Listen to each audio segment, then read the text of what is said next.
This lesson's all about colors and the different units of colors that we can add to the background, and that's the background of the page element that we've selected, as well as the color, which is going to be affecting the text color of the page element that's been selected. And then how you can add images to the background, the shorthand for the images, and then the different types of color values that we can use, such as the RGB, the hex value, the Rgba, or just the named values for the colors. That's all coming up in this lesson. Let's go ahead and make a selection of some of the page elements. So we'll select the element with the tag of article within the selection, and then apply some properties to that element.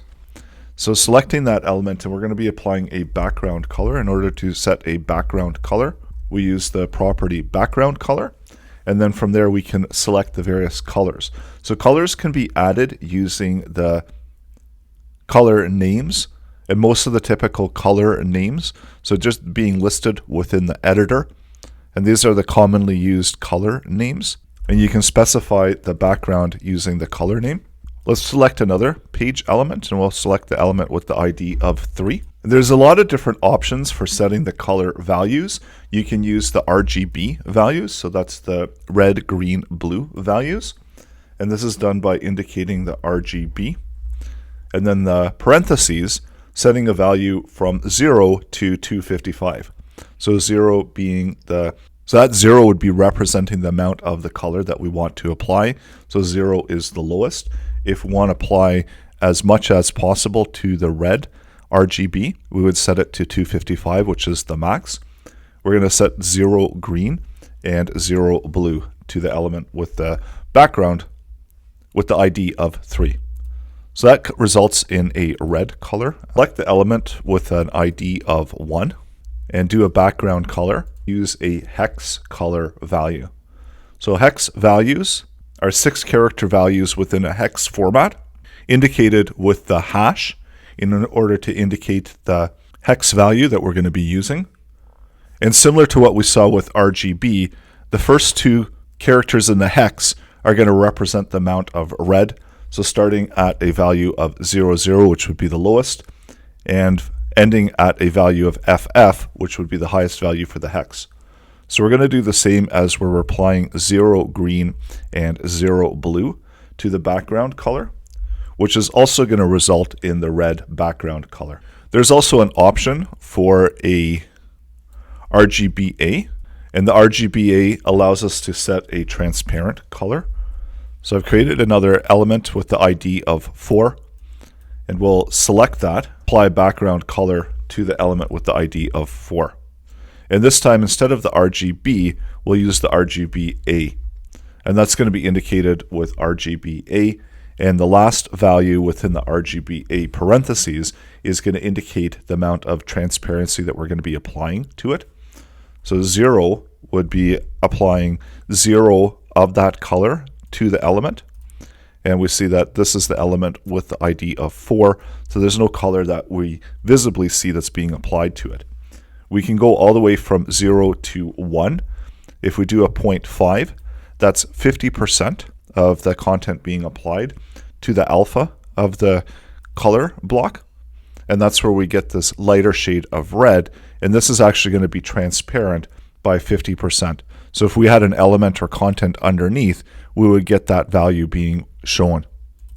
So if we were to set a background color for the body, and I'll set the background color to be blue, the result for the Rgba is going to be resulting in a purple color because it's shading the 50% of the color using the background, which is blue, and using 50% of the RGB color, which is red, and that's going to be resulting in a purple shade. If you update the Rgba to 1, that's going to be no transparency, and that's going to be the full color value, and that's where we're getting a value of red being applied to it. So when you are using the Rgba, what's underneath and the colors underneath are going to matter as to what the colors are that are being used.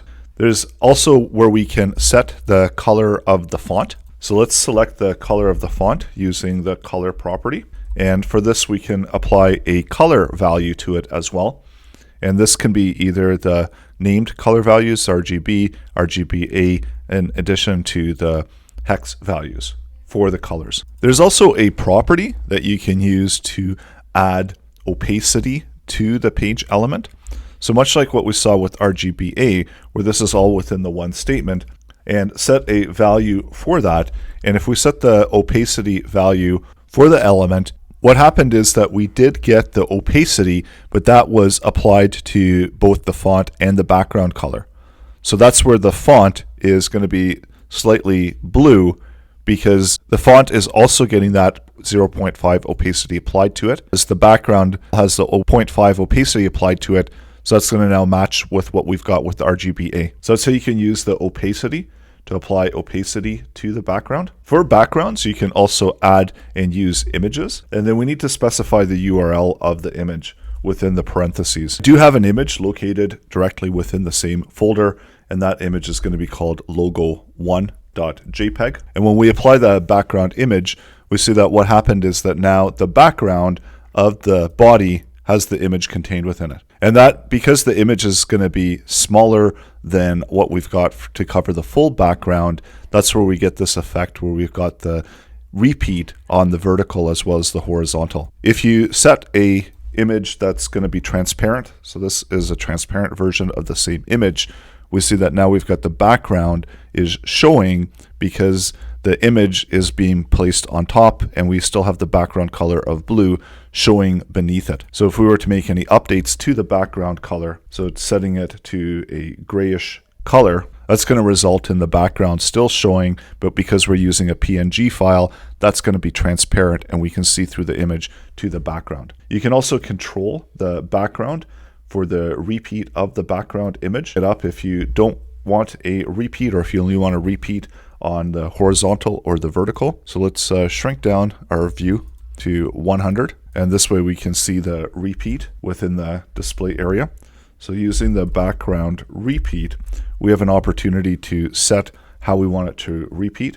So we can set it to repeat X, and what that will do is that's going to repeat it on the X axis. If we set it to repeat Y, that's going to repeat it only on the Y axis.